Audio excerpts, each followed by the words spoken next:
എന്താ ജാനി? വില്ലിക്കെന്താ ഉറക്കം വരണില്ലേ? എങ്ങനെ ഉറങ്ങാനാ ജാനി? ടോമിയെ കുറിച്ച് ഓർത്തിട്ട് എനിക്ക് ആകെ വല്ലാത്ത സങ്കടം തോന്നുന്നു. ഞാനും അത് തന്നെയാ ഓർത്തോണ്ട് കിടന്നത്. എന്താ ഇത്? കിടക്കുന്നില്ലേ നിങ്ങള്? ഇവിടെ കുശലം പറഞ്ഞോണ്ടിരിക്കുക.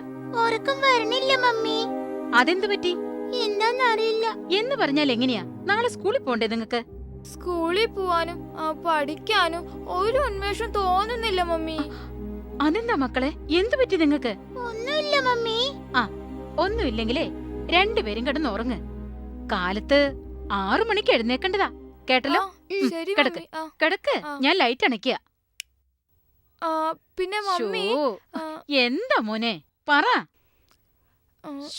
ഞങ്ങളുടെ ക്ലാസ്മേറ്റ് ടോമി ഇല്ലേ മമ്മി, അവന്റെ കഷ്ടപ്പാടും ബുദ്ധിമുട്ടും ഒക്കെ ഓർക്കുമ്പോ ഉറക്കം വരുന്നേ ഇല്ല മമ്മി. ടോമി ടോമി ടോമി ടോമിക്കല്ലേ സംഭവിച്ചത്, നിങ്ങൾക്കല്ലല്ലോ. ഇനി അഥവാ അങ്ങനെ സംഭവിക്കുകയാണെങ്കിൽ തന്നെ ദൈവ നിയോഗമാണെന്ന് കരുതി അങ്ങ് സമാധാനിക്ക്. ശരി മമ്മി. എന്റെ കാര്യത്തിൽ ഇവിടെ ആർക്കും ഒരു കഷ്ടവുമില്ല, അല്ലേ? കിടന്നുറങ്ങ്. മമ്മി, എന്താ? എല്ലാവരെയും സ്നേഹിക്കുന്ന ദൈവം ആർക്കെങ്കിലും കഷ്ടം കൊടുക്കുവോ? എന്താ ഇത്? ഇതൊക്കെ ആരാ നിങ്ങളെ പറഞ്ഞു പഠിപ്പിച്ചത്? മക്കളെ, ഒരിക്കലും ഇല്ല. ദൈവം ആർക്കും ഒരു കഷ്ടങ്ങളും കൊടുക്കില്ല. നല്ലതിലേക്കും നന്മയിലേക്കും നമ്മൾ എത്തിപ്പെടണമെങ്കിൽ കുറച്ച് കഷ്ടതകളൊക്കെ സഹിക്കേണ്ടി വരും. അതല്ലേ മക്കളെ ഈശോയും കുരിശിൽ കിടന്ന് നമുക്ക് വേണ്ടി കഷ്ടങ്ങളൊക്കെ സഹിച്ചത്? പക്ഷേ മമ്മി, അത് പിന്നെ ഞങ്ങള് ടോമിയുടെ കാര്യം. മതി മതി, നിങ്ങൾ ഇങ്ങനെ പുരാണവും പറഞ്ഞോണ്ടിരുന്നാലേ ടോമി രാവിലെ സ്കൂളിലും എത്തും, നിങ്ങൾ ഇവിടെ കിടന്ന് കൂർക്കം വലിച്ച് ഉറങ്ങുകയും ചെയ്യും. മതി, രണ്ടുപേരും കിടന്ന് ഉറങ്ങാൻ നോക്ക്. വേഗം കിടക്ക്. ദേ, ഇനി രണ്ടുപേരുടെ ശബ്ദം ഇവിടെ കേട്ടു പോകരുത്. മര്യാദയ്ക്ക് കിടന്ന് ഉറങ്ങാൻ നോക്ക്. എപ്പോ നോക്കിയാലും സംശയമുള്ളൂ പിള്ളേർക്ക്. എന്താ വില്ലി എഴുന്നേറ്റേ? ജാനി, ആ ടോമിയെ കുറിച്ച് ഓർത്തിട്ട് എനിക്ക് ഉറക്കം വരുന്നേ ഇല്ല. എനിക്ക് ഉറക്കം വരണില്ല. ആഹാ, എഴുന്നിട്ട് രണ്ടും കൂടെ പറഞ്ഞ നിങ്ങക്ക് മനസ്സിലാവില്ലേ? അതോ ഇനി അടി വാങ്ങിയേ കിടക്കത്തുള്ളോ?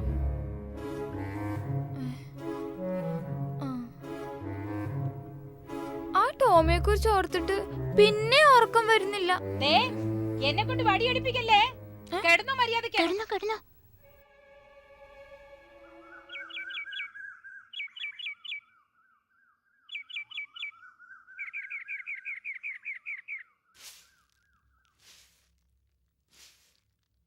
അല്ല, എന്താ രാവിലെ രണ്ടും കൂടി മൗനത്തില്? എന്താ പല്ലൊന്നും തേക്കുന്നില്ലേ? എണീക്ക്. ഹായ്, ദേ ടൂറ് പോയി നിങ്ങളുടെ പപ്പ ഇങ്ങെത്തി. വേഗം എഴുന്നിട്ട് റെഡിയാവ്. വില്ലി, ജാനി, എന്താ ഇത്? നിങ്ങൾ ഇങ്ങനെ ഇരിക്കുന്ന കണ്ടാലേ പപ്പ എന്നെയാവും വഴക്ക് പറയാ. വേഗം എഴുന്നേറ്റ് പോയി റെഡിയാവ്. നിങ്ങക്ക് സ്കൂളിൽ പോണ്ടേ? ഒന്ന് എണീക്കെന്റെ മക്കളെ. Good morning. എനിക്കിന്ന് വളരെ സന്തോഷം നിറഞ്ഞ ദിവസം. അതുകൊണ്ട് നിങ്ങൾക്ക് വളരെ ഇഷ്ടപ്പെട്ട ക്രിക്കറ്റ് ബാറ്റും ബോളും ഈ ഡാഡി വാങ്ങിച്ചുകൊണ്ട് വന്നിട്ടുണ്ട്. വില്ലിമോൻ ഒരു കാര്യം ചെയ്യ്, അത് കാറിൽ നിങ്ങൾ എടുത്തോണ്ട് വാ. ജാനി മോള് കാണട്ടെ. അപ്പൊ എനിക്കൊന്നും കൊണ്ടുവന്നില്ലേ? മോനിക്ക് കൊണ്ടൊരു സർപ്രൈസ്. അതെന്താ? ഇന്ന് നമ്മള് ലഞ്ച് കഴിക്കുന്നത് ഒരു 5 സ്റ്റാർ ഹോട്ടലിൽ നിന്നാ. എങ്ങനെയുണ്ട്? നിങ്ങക്ക് ഇപ്പോഴെങ്കിലും ആ നല്ല ബുദ്ധി തോന്നില്ല എന്റെ മനുഷ്യ. നമുക്കേ ലഞ്ച് മാത്രമല്ല ഡിന്നറും കൂടി നമുക്ക് 5 സ്റ്റാർ ഹോട്ടലിൽ നിന്നാക്കാം. ഞാൻ പോയി വേഗം എന്റെ ജോലിയൊക്കെ തീർക്കട്ടെ. എന്നിട്ട് പെട്ടെന്ന് നമുക്ക് റെഡി ആയിട്ട് പോവാ. ഇന്നെങ്കിലും ആ പുതിയ സാരി കൊടുക്കണം. പറഞ്ഞത് അബദ്ധായിന്നാ തോന്നണേ. എന്താ വില്ലി, എന്താ ജാനിമോളെ, നിങ്ങൾക്ക് എന്താ ഒരു സന്തോഷമില്ലാത്തത്? അല്ല, ഞാൻ നിങ്ങൾക്ക് ഏറ്റവും ഇഷ്ടപ്പെട്ട ക്രിക്കറ്റ് ബാറ്റും ബോളും വാങ്ങിച്ചുകൊണ്ട് വന്നിട്ടും നിങ്ങൾ എന്തിനാ ഇങ്ങനെ മുഖം വീർപ്പിച്ചിരിക്കുന്നത്? ഒത്തിരി നാളുകൾക്ക് ശേഷമാ നിങ്ങളുടെ ഡാഡി ഇങ്ങനെ ഹാപ്പി ആവുന്നത്. അതെന്താണെന്ന് പോലും എന്റെ മക്കളൊന്നും അന്വേഷിക്കുന്നില്ലല്ലോ. കണ്ടില്ലേ, ഡിന്നർ എന്ന് കേട്ടപ്പോഴേ നിങ്ങളുടെ മമ്മി വാലും പൊക്കിക്കൊണ്ടൊരു ഒറ്റ ഓട്ടം വെച്ചു കൊടുത്തു. എന്റെ സന്തോഷത്തിന്റെ കാരണം എന്താണെന്ന് ഈ വീട്ടിൽ ആരും അന്വേഷിക്കുന്നില്ല. എന്റെ ഒരു തലവിധി. എന്താ എന്താ പപ്പയ്ക്ക് ഇത്രയും വലിയൊരു സന്തോഷം? Good question. എനിക്കൊരു ഭാഗ്യം കൂടി തന്നു ദൈവം. ജോലിയിലൊരു പ്രൊമോഷൻ. ഡാഡിയുടെ ഉയർച്ചയിൽ ഞങ്ങൾ സന്തോഷിക്കേണ്ടതാണ്. പക്ഷേ ഞങ്ങൾക്ക് സന്തോഷിക്കാൻ പറ്റുന്നില്ല ഡാഡി. അതെന്താ മക്കളെ കാര്യം? അത് പിന്നെ ഭയങ്കര സങ്കടമുള്ള കാര്യമാ ഡാഡി. എന്തിനാ സങ്കടപ്പെടണേ? വില്ലിമോന്റെയും ജാനിമോളുടെയും സങ്കടം ഈ ഡാഡിയുടെ കൂടി സങ്കടമല്ലേ? അതുകൊണ്ട് എന്താന്ന് വെച്ചാ തുറന്നു പറ. ഞങ്ങളുടെ ക്ലാസ്മേറ്റ് ടോമിയെ ക്ലാസ്സിൽ നിന്ന് പിരിച്ചുവിട്ടു ഡാഡി. അതാണോ കാര്യം? അത് പിന്നെ ആ കുട്ടിക്ക് എന്തെങ്കിലും സ്വഭാവദൂഷ്യം ഉള്ളതുകൊണ്ടായിരിക്കും. അതൊരു സാധാരണ സ്കൂളല്ലെന്ന് എൻ്റെ മക്കൾക്ക് അറിയില്ലേ? നല്ല ദൈവവിശ്വാസം വേണം, നല്ല പെരുമാറ്റം ഉണ്ടായിരിക്കണം. ഇതൊന്നും ഇല്ലാത്ത കുട്ടികളെ ആ സ്കൂളിൽ പഠിപ്പിക്കത്തില്ല. ഇപ്പൊ മനസ്സിലായോ ആ കുട്ടി എന്തിനാ പിരിച്ചുവിട്ടേന്ന്? അല്ല പിന്നെ അതിന്റെ പേരിൽ നിങ്ങൾ എന്തിനാ ഇങ്ങനെ വിഷമിക്കുന്നേ? മക്കൾ അതെല്ലാം അങ്ങ് മറന്നു കളാ. ഇല്ല ഡാഡി, അങ്ങനെയല്ല ഡാഡി. ടോമി നല്ല കുട്ടിയാ, നല്ല ദൈവവിശ്വാസി, നല്ല ശീലം, നന്നായി പഠിക്കുന്ന കുട്ടിയാ ടോമി. പഠനത്തിൽ അവൻ ഒന്നാമനാ, നല്ല സ്വഭാവമുള്ള കുട്ടിയാ. അവൻ ഞങ്ങൾക്ക് യേശുവിന്റെ കഥകൾ പറഞ്ഞു തരും. പിന്നെ പിന്നെ പിന്നെന്താ അവിടെ പ്രശ്നം? ഡാഡി, ടോമി സ്കൂളിൽ ഫീസ് അടയ്ക്കാത്തതുകൊണ്ട് അവനെ പറഞ്ഞു വിട്ടത്. കർത്താവേ, സ്കൂളിൽ ഫീസ് അടയ്ക്കേണ്ടത് അവരുടെ മാതാപിതാക്കളുടെ ജോലിയല്ലേ? അതിന് അവര് പാവങ്ങളാ പപ്പ. പാവങ്ങളാന്ന് പറഞ്ഞിട്ട് കാര്യമുണ്ടോ? ഇത്തരം ഉയർന്ന തരം സ്കൂളുകളിലൊക്കെ പഠിക്കുമ്പോ ഫീസൊക്കെ കറക്റ്റായിട്ട് അടയ്ക്കണ്ടേ? അതിന് കഴിയാത്ത പാവപ്പെട്ട കുട്ടികൾക്ക് പഠിക്കാനുള്ള സ്കൂളാണ് ഈ സർക്കാർ സ്കൂൾ എന്ന് പറയുന്നത്. മനസ്സിലായോ? ടോമിയുടെ പപ്പ ശരിക്കും കഷ്ടപ്പെട്ടിട്ടാ ഇത്രയും നാള് ഫീസ് അടിച്ചോണ്ടിരുന്നത്. ഇപ്പോ അദ്ദേഹത്തിന് എന്ത് പറ്റി? അത് പിന്നെ ടോമിയുടെ പപ്പ കൊറേ കാലമായിട്ട് അസുഖം പിടിച്ച് കിടപ്പാ. അതുകൊണ്ടാ ഫീസ് അടയ്ക്കാൻ പറ്റാത്തത്. ഞങ്ങളുടെ സ്കൂളിലെ ഏറ്റവും മിടുക്കനായ കുട്ടിയാ ടോമി. ഞങ്ങളുടെ ഏറ്റവും അടുത്ത കൂട്ടുകാരനാ. അതെ, യേശുവിന്റെ കഥ ഞങ്ങൾക്ക് പറഞ്ഞു തരുന്നത് ടോമിയാ പപ്പ. അവനെ പിരിച്ചുവിട്ടതിൽ ഞങ്ങൾക്ക് വളരെ സങ്കടമായി പപ്പ. ഈശോയേ, എന്റെ മക്കളെ, അതിന് നമുക്കിപ്പോ എന്ത് ചെയ്യാൻ പറ്റും? ദൈവത്തിന്റെ ഇഷ്ടം അങ്ങനെയാണെങ്കിൽ അതങ്ങ് നടക്കട്ടെ. അത് ദൈവത്തിന്റെ ഇഷ്ടമല്ല പപ്പ. പിന്നെ ഇത് സ്കൂൾ അധികാരികളുടെ ഇഷ്ടാ. അതെ, ദൈവം സ്കൂൾ അധികാരികളെ കൊണ്ട് അങ്ങനെ ചെയ്യിച്ചതാണെങ്കിലോ? അല്ല ഡാഡി, ഡാഡി വിചാരിച്ച ടോമി സഹായിക്കാൻ പറ്റില്ലേ? മറ്റുള്ളവരുടെ മക്കളെ പഠിപ്പിക്കലല്ലേ എന്റെ പണി. അത് പിന്നെ ഇവിടെ ആരും ഇല്ലേ? ഒന്ന് പുറത്തേക്ക് വരൂ. ശബ്ദം ഇത് മോശാണ്. മോസങ്കിൾ എന്നെ എന്തിനോ വിളിക്കുന്നുണ്ട്. ഞാനിപ്പോ വരാം കേട്ടോ. എന്റെ പ്രൊമോഷന്റെ കാര്യം ഞാൻ മോസങ്കിളോട് കൂടി ഒന്ന് പറയട്ടെ. കാര്യങ്ങളൊക്കെ ഒന്ന് അറിയട്ടെ. എന്റെ പ്രൊമോഷന്റെ കാര്യം. പപ്പയെ നമ്മളെ കൈവിട്ടുന്നാ തോന്നുന്നേ. പാവം ടോമിയുടെ ഒരു അവസ്ഥ. അവനെ എങ്ങനെയെങ്കിലും നമുക്ക് സഹായിക്കണം. അല്ല, നിങ്ങൾ എവിടെ ഇരിക്കുവാണോ? ആ ഡിക്രുവോ? നമുക്കിന്ന് സ്കൂളിൽ പോണ്ടേ? ടോമി ഇല്ലാത്ത ക്ലാസ്സില് നമ്മൾ എങ്ങനെ ഇരിക്കും ഡിക്രു? എനിക്കും അത് തന്നെയാ പ്രശ്നം. ഇന്നലെ വൈകിട്ട് ഞാൻ അവന്റെ വീട്ടിൽ പോയായിരുന്നു.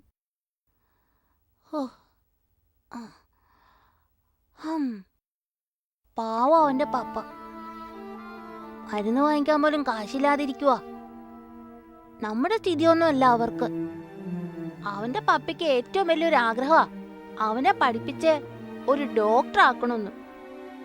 എന്ത് ചെയ്യാനാ?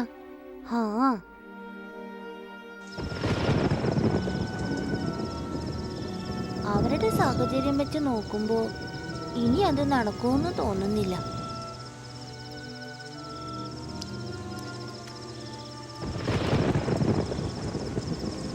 നിനക്കറിയോ, ടോമിയുടെ പപ്പയ്ക്ക് എന്തോ ഒരു കടുത്ത രോഗമാ. അവർക്ക് നല്ലൊരു വീട് അതുപോലും ഇല്ല.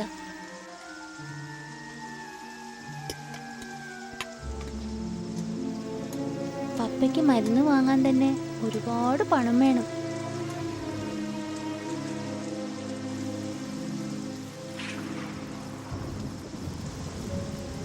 അവരെ സഹായിക്കാൻ ആരും തന്നെ ഇല്ല.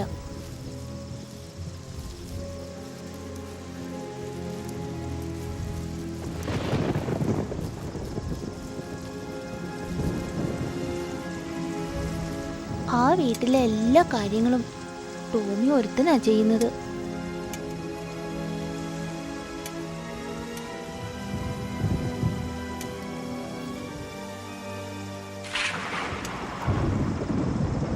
നിനക്കറിയോ, ഇപ്പോഴത്തെ സാഹചര്യത്തിൽ സ്കൂളിൽ വരാനോ ഫീസ് കൊടുക്കാനോ ടോമിക്ക് കഴിയുമെന്ന് തോന്നുന്നില്ല.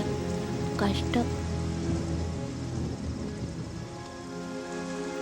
ഈ സാഹചര്യത്തിൽ അവനെ സഹായിക്കാൻ നമുക്ക് എങ്ങനെ കഴിയും? എന്ത് ചെയ്യാൻ സാധിക്കും?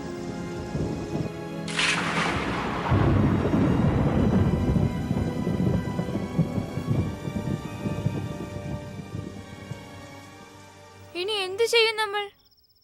നമ്മുടെ പപ്പ വിചാരിച്ച ടോമിയെ സഹായിക്കാൻ പറ്റും, തീർച്ച. ആ, അത് നല്ല ഐഡിയ. എന്നാ പിന്നെ ഗ്ലെന്നങ്കിളിനോട് ഞാൻ പറഞ്ഞ് എങ്ങനെയെങ്കിലും സമ്മതിപ്പിക്കാം. ഇപ്പോഴാണെങ്കിൽ അവിടെ മോശങ്ങളും ഉണ്ട്. എന്താ ജാനി, എന്താ വില്ലി, നമുക്ക് ഇപ്പൊ തന്നെ അങ്ങോട്ട് പോവാം. എന്നേക്ക് വാ വാ വാ, വേഗം വാ. നടക്ക് നടക്ക്.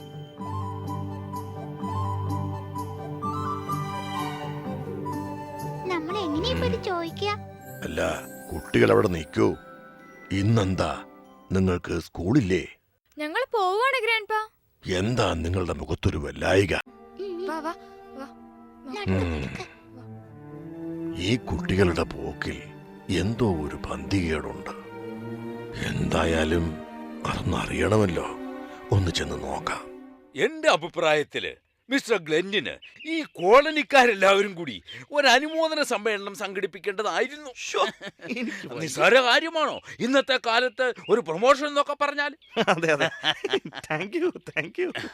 അല്ല പിന്നെ ഈ അനുമോദനൊന്നും വേണ്ട, ഒരു സ്വീകരണം കിട്ടിയാൽ മതിയായിരുന്നു.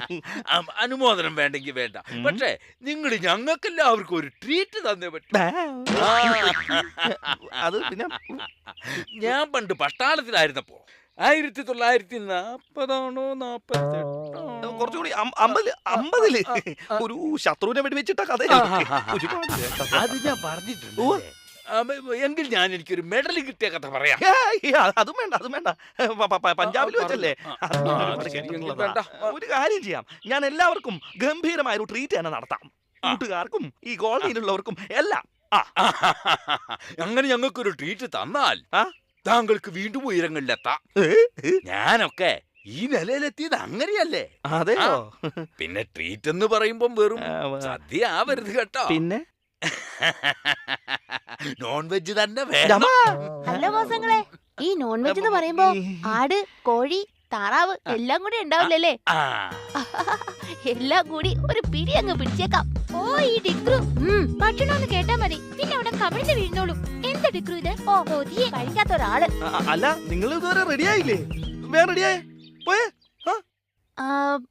അത് എന്താ ഡാഡി, ഞങ്ങളുടെ ഫ്രണ്ട് ടോമിയുടെ കാര്യം ആലോചിക്കുമ്പോഴാ പോകാൻ ഒരു ഉത്സാഹവും ഇല്ല. ഇവരിതുവരെ വിട്ടില്ലേ ഇത്? ഏതാണ് മിസ്റ്റർ ഗ്ലെൻ ടോമി? അത് പിന്നെ ഇവരെ സ്കൂളിലെ ഇവരുടെ ക്ലാസ്മേറ്റാ. ആ കുട്ടിക്ക് പഠിക്കാൻ സാമ്പത്തികം ഇല്ല, അതുകൊണ്ട് സ്കൂളിൽ നിന്ന് പുറത്താക്കി. ഉള്ളോ? സാമ്പത്തികമില്ലെങ്കിൽ അവനേതെങ്കിലും ലോക്കൽ സ്കൂളിൽ പോയി പഠിക്കട്ടെ. പക്ഷെ അങ്കിൾ, ടോമി ഞങ്ങളുടെ ക്ലാസ്സിലെ മിടുക്കം കുട്ടിയാ. പഠനത്തിൽ മാത്രല്ല, ക്രിക്കറ്റിലും കലാപരിപാടിയിലും ഒക്കെ മികച്ച പ്രകടനം കാഴ്ചവെക്കാറ്. എന്തൊക്കെ പറഞ്ഞാലും കൊക്കിലൊതുങ്ങുന്നതേ കൊത്താവും. കൊക്കിലൊതുങ്ങുന്നതേ കൊത്താവും. അങ്കിൾ എന്ന് പറഞ്ഞാൽ എന്താ? കുട്ടികൾക്ക് മനസ്സിലായില്ലല്ലേ? ഇല്ല. പറഞ്ഞു തരാം. ഓരോ മനുഷ്യർക്കും ഒരുപാട് കഴിവുകൾ ഉണ്ടാവാം, പക്ഷെ അതിനു പറ്റിയ സാഹചര്യങ്ങളോ പണമോ അവർക്കുണ്ടായെന്ന് വരില്ല. അങ്ങനെയുള്ളവർ ആ ആഗ്രഹം അങ്ങ് ഉപേക്ഷിച്ചേക്കണം. അല്ലാതെ അതിനു വേണ്ടി പാടുപെടാൻ നടന്നാൽ വെറുതെ സമയനഷ്ടം മാത്രമല്ല മനസ്സിന്റെ സന്തോഷമെല്ലാം നഷ്ടപ്പെട്ട് ജീവിതമാകെ ദുരിതമയമാകും. അതുകൊണ്ട് പണമില്ലാത്ത ആ കുട്ടി ഏതെങ്കിലും ലോക്കൽ സ്കൂളിൽ പോയി പഠിക്കട്ടെ, അല്ലെങ്കിൽ പഠിക്കാതിരിക്കട്ടെ. ആ. നമ്മൾ എന്തിനു അന്വേഷിക്കുന്നു? അതെ, അതെ. അങ്ങനെ പറയരുത്. ടോമിയോട് അല്പം കാരുണ്യം കാണിക്കണം. ഹാ, ആ കുട്ടിയെ സഹായിച്ചത് കൊണ്ട് നമുക്ക് എന്ത് പ്രയോജനം? അങ്ങനെ പറയരുത് അങ്കിൾ. അങ്കിളും ഡാഡിയും വിചാരിച്ച ആ പാവം കുട്ടിയെ എങ്ങനെയെങ്കിലും സഹായിക്കാൻ പറ്റും. ഒരു പട്ടാളക്കാരനായി എനിക്ക് ചില ചിട്ടകളൊക്കെ ഉണ്ട്. Discipline, discipline. അതില്ലാത്ത ഒരു കാര്യങ്ങളും ഞാൻ ചെയ്യില്ല. ഒരു പട്ടാളക്കാരന് നോ സെന്റിമെന്റ്സ്. അതെ. ആ, അത് ശരി. അപ്പൊ ഇതാണ് കുട്ടികളുടെ വിഷമത്തിന്റെ കാരണം. Please uncle. മോശങ്ങള് കേട്ടല്ലോ. ആ. ഞാൻ ഈ കുട്ടികളോട് പലപ്പോഴും പറയാറുള്ള കാര്യമാ, ആരും ആരോടും തന്നെ അതിര് കവിഞ്ഞ കടപ്പാടും കാരുണ്യൊന്നും കാണിക്കാൻ പാടില്ല എന്ന്. ഇവരുടെ ഈ ശീലങ്ങളൊക്കെ ഇങ്ങനെ പോയാ എന്തായിരിക്കും ഈ കുട്ടികളുടെ ഭാവിയിലെ അവസ്ഥ? അതാലോചിക്കേണ്ടിയിരിക്കുന്നു. ഗ്ലെൻ, താങ്കൾ പറഞ്ഞതിലും കാര്യമുണ്ട്. പട്ടാള ചിട്ടയനുസരിച്ച് കുഞ്ഞുങ്ങൾ നല്ല മനഃശക്തി ഉള്ളവരും തന്റേടമുള്ളവരുമായി വളരേണ്ടതാണ്. അതെ അതെ. മിസ്റ്റർ മോസ്, ഇവിടെ ഉണ്ടായിരുന്നു. മനഃശക്തിയും തന്റേടവും ദൈവവചനങ്ങളുടെ നിലനിൽപ്പിനായി വേണം നമ്മൾ ഉപയോഗിക്കാൻ. ദൈവവചനത്തെ കുറിച്ചല്ല ഗ്രാൻഡ്പ ഞങ്ങളിപ്പോൾ സംസാരിച്ചു കൊണ്ടിരിക്കുന്നത്. ഈ കുഞ്ഞുങ്ങളുടെ ഭാവിയെ കുറിച്ചാണ്. ഒരുപാട് സമ്പത്ത് കൂട്ടിവെച്ച് ഭാവിയെ പറ്റി സ്വപ്നം കണ്ട ആ ധനികന്റെ കഥ നമ്മൾ ബൈബിളിൽ വായിച്ചിട്ടില്ലേ? ഗ്രാൻഡ്പ, കർത്താവിന്റെ വചനങ്ങളെ കുറിച്ച് ആലോചിച്ചുകൊണ്ടിരുന്നാൽ നമുക്ക് നമ്മുടെ കുഞ്ഞുങ്ങളുടെ ഭാവിയെ ചിട്ടപ്പെടുത്താൻ പറ്റുമോ? ശരിയല്ലേ മോശം? അതെ അതെ അതെ അതെ. നമ്മൾ കുഞ്ഞുങ്ങളുടെ ഭാവി എങ്ങനെ ചിട്ടപ്പെടുത്തിയാലും കർത്താവിന്റെ കരുണയില്ലെങ്കിൽ പിന്നെ എന്തു പ്രയോജനം? ഞങ്ങളുടെ ക്ലാസ്സിൽ പഠിക്കുന്ന ടോമിയെ സഹായിക്കാൻ എന്തെങ്കിലും ഒരു വഴി പറഞ്ഞു തരണം ഗ്രാൻഡ്പ, പ്ലീസ്. അതെ ഗ്രാൻഡ്പ, ഗ്രാൻഡ്പയ്ക്ക് അതിന് കഴിയുമെന്ന് ഞങ്ങൾക്ക് നല്ല വിശ്വാസമുണ്ട്. എന്തുകൊണ്ട്? കർത്താവിന്റെ പാതയിലൂടെയാണ് ഗ്രാൻഡ്പ സഞ്ചരിക്കുന്നതെന്ന് ഞങ്ങൾക്കറിയാം. അതുകൊണ്ട് ഞങ്ങൾക്ക് ഗ്രാൻഡ്പയെ വിശ്വാസാ. കേട്ടില്ലേ മിസ്റ്റർ ഗ്ലെൻ, ഈ കുട്ടികളുടെ കരുണയുള്ള മനസ്സ് അത് നിങ്ങൾ കാണുന്നില്ലേ? കരുണയുള്ള ഹൃദയങ്ങളെ മുരടിപ്പിക്കുകയല്ല വേണ്ടത്, അവരെ നല്ല വഴിയിൽ സഞ്ചരിക്കാൻ പ്രേരിപ്പിക്കണം.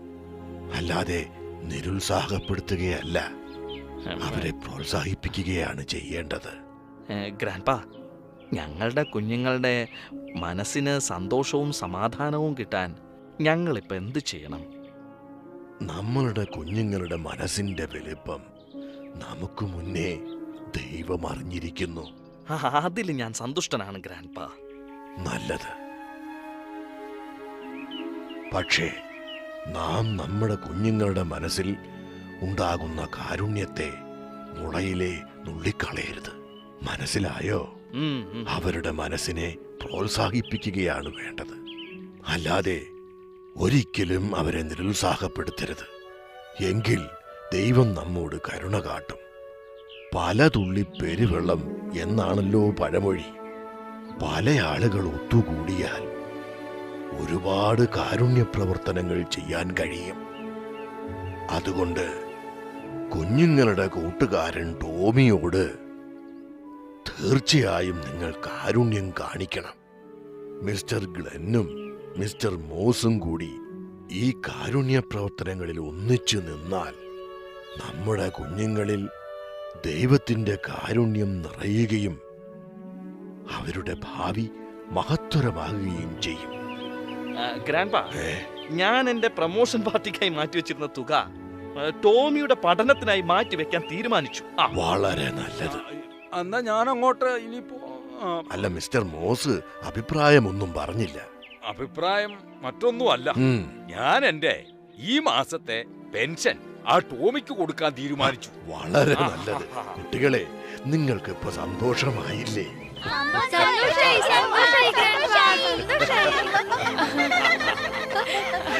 ദൈവമേ, നിനക്ക് സ്തോത്രം.